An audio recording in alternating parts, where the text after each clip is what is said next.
This is a follow-up to a conversation we had on the last premium episode. That was with David Day, and that was a great episode, full of stuff that's like, here's the shit Joe Biden could be doing day one without Congress. Let's see if he does it. Definitely check that out. You'll have to be a subscriber to this program, which you can subscribe at patreon.com/badfaithpodcast. Instantly unlock that episode and get all that wisdom.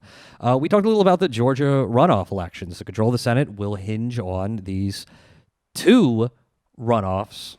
One race featuring John Ossoff, who you might remember was a huge dipshit loser from 2017, and the other featuring this guy, Reverend Raphael Warnock.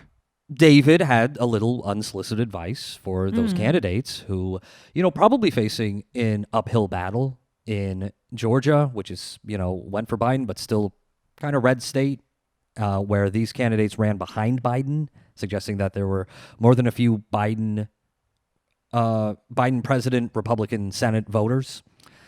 And of course, this is going to be a low turnout runoff election in early January.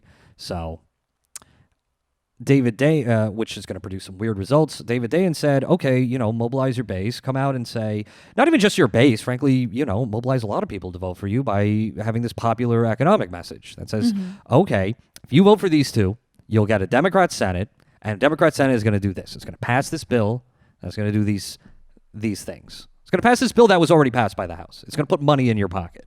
Vote yourself some money in the middle of this crisis.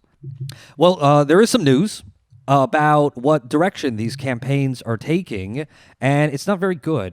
John Ossoff did an interview with Axios where he was asked a bunch of rapid-fire questions about leftist stuff. And here's, let's just play the clip. Let me just do a speed round with you, okay, if I can. Do you support the Green New Deal? No. Do you support Medicare for all? No. Do you support D.C. statehood? Yes. Do you support Puerto Rican statehood? Yes. Do you support defunding the police? No. Do you support abolishing ICE? No. Do you support expanding the Supreme Court? No. Do you support ending the filibuster? Maybe. Yeah, not great. Not a good augur for the kind of campaign this guy is planning to run. Yep. I love it when a politician from a state that ranks pretty low on every health and wellness metric says no to Medicare for all with his chest, and a state which faces a job crisis says no to a Green New Deal and jobs program with his entire chest. Yeah, this is the middle of a pandemic with all of these job losses where I think something like 80, 90 million people were at some point uninsured or underinsured this year in the middle of a freaking pandemic. So, not getting a lot of confidence from John Ossoff there. But on the flip side, you have Raphael Warnock, who was attacked by his opponent, Kelly Loeffler, who's a crook, for comparing the struggle for Palestinian rights with the Black Lives Matter movement. Here's a quote from him. Yes, there may have been some folk who were violent, but we ought to know how that works out. We know what it's like to stand up and have a peaceful demonstration and have the media focus on a few violent uprisings. But you have to look at these Palestinian sisters and brothers who are struggling for their human dignity, and they have a right to self-determination. They have a right to breathe free. We saw the government of Israel shoot down unarmed Palestinian sisters and brothers like birds of prey. And I don't care who does it, it is wrong. It is wrong to shoot down God's children like they don't matter at all. And it is no more anti-Semitic for me to say that than it is anti-white for me to say that Black Lives Matter. Palestinian lives matter. Yeah, sounds based. That sounds great. That rocks. Everything. That's true. All of that is true. All of that is 100% unequivocally true. I don't see the issue. So what happened? He apologized for it. He made a groveling apology. And, this is getting called an this is from getting smeared as an anti-Semite, we should say. I mean, did they even bother to put into words the argument for what part of that was anti-Semitic, or they just say it? No, they just smear it. That's supposed to be anti-Semitic, saying that Palestinian rights are comparable. That God wouldn't like people to be gunned down. God's children shouldn't be gunned down. Saying that the Israeli military has murdered Palestinians. Again, it's an unequivocally true statement. Here's a reading from his statement here.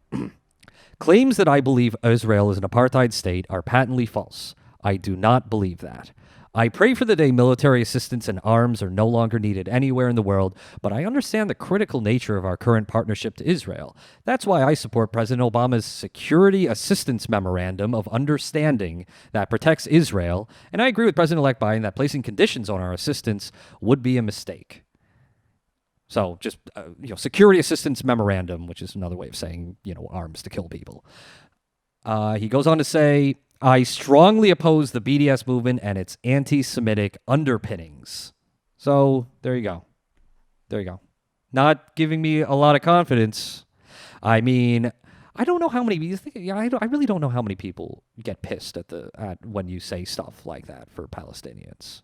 I don't know how many voters that actually matters. Well, that's the thing. I mean, Georgia obviously has a large black population. It's not majority black, but Palestinian rights tends to be something that resonates very strongly in the black community for the reasons you described. We feel a lot of like cultural simpatico when we think of like a kind of second class status of citizens. And there are a lot of black people who have, history and like positive feelings about the Nation of Islam and the work that they did for the black community and continue to do in some places. And it seems like a weird choice. If, I also understand that there's white voters who feel very differently and you're trying to win in a state like Georgia, but who even made an issue of this?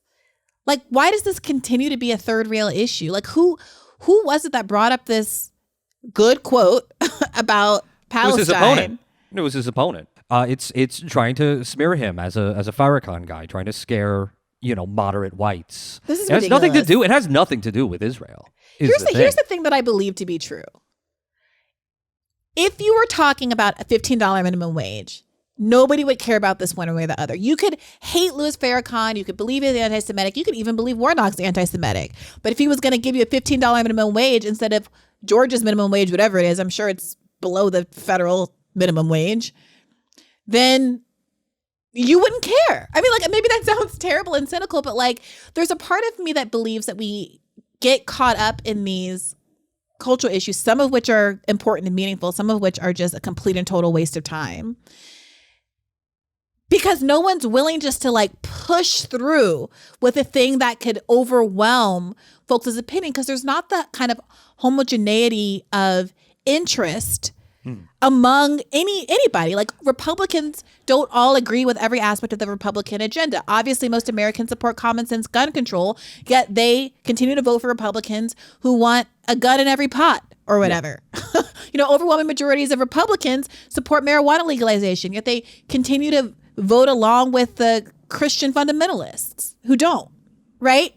But it doesn't, like, it kind of like breaks liberal brains to think that, like, okay, even if people disagree with me on this issue, even if people are mad at this guy because he supports BDS and BDS has been characterized as anti-Semitic broadly in the media, they might just not give a damn if they really lead with some of these things that he said no to with all the confidence in the world, like Medicare for all and a Green New Deal jobs program and a $15 minimum wage, which isn't even controversial, which isn't even one of these far left policies, which is something that we've already seen succeeded in a state like Florida, even where Joe Biden failed. Yeah, I'm not saying that Raphael Warnock has to run on BDS. That's obviously not a salient issue.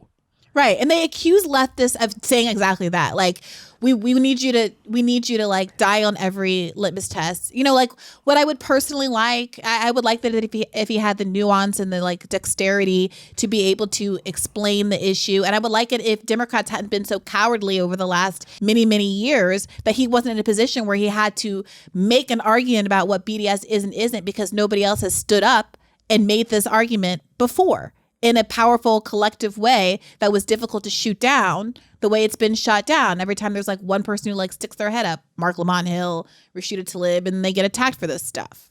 You can break a stick, you can't break a bundle. Keep in mind, this is a right-wing attack coming from a Kelly Loeffler, a crooked senator that he's running against. Right, and we just capitulate. We make it a thing. It's not give me a lot of confidence in his judgment or his campaign strategy that his reflexive instinct is to swing so far to the right on this matter. And then like to then smear supporters of BDS as anti-Semites. I mean, once you're complicit in this stuff, look what happened to Ilhan Omar. Look what happened to Jeremy Corbyn.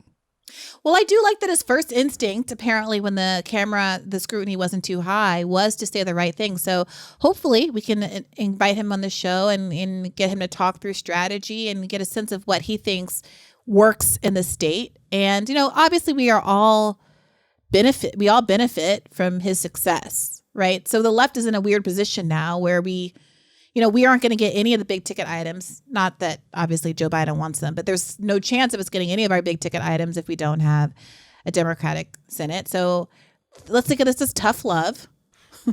I do want to come out and say also, we do get a Democratic Senate. We're not getting the big ticket items. I know. Not with a 50-50 Senate and a creep like Joe Manchin there. So what do we do? What is the alternative? We burn it all down? For one, there should not be a Senate, like 100%. I don't think it has to be burned down. I think you can still use that room for some other purpose. It's a multi-purpose meeting room. But okay, short term, I'm not gonna have an alternative for you in the very short term to the United States Senate. Also, but all the oppo is coming out about Raphael Warnock now, and some of it's cool, some of it's great. Here's one from Fox News. He worked at a church that hosted and celebrated Fidel Castro in 1995. Is that your good faith? That's a little good faith. Yeah. It's kind of like the Obama thing with Reverend Wright. It's like, oh, I want the younger version of this guy. Yeah, it made us hopeful. I don't want current Obama. Can I tell you, I did a video, I don't even remember where, and I said something about positive about Julian Castro, and I referred to him as Castro. I was clearly talking about presidential candidates and which ones were better than the others. And I saw on some Reddit thread people riling against me, oh my God, she supports Castro. She's never this crazy leftist supports Castro. And I was like, cool, but also I was literally talking about Julian Castro. Save your angst for another day. Is that your good faith? Fidel Castro would have been a better candidate than pretty much most people the Democrats have nominated over the past 40 years.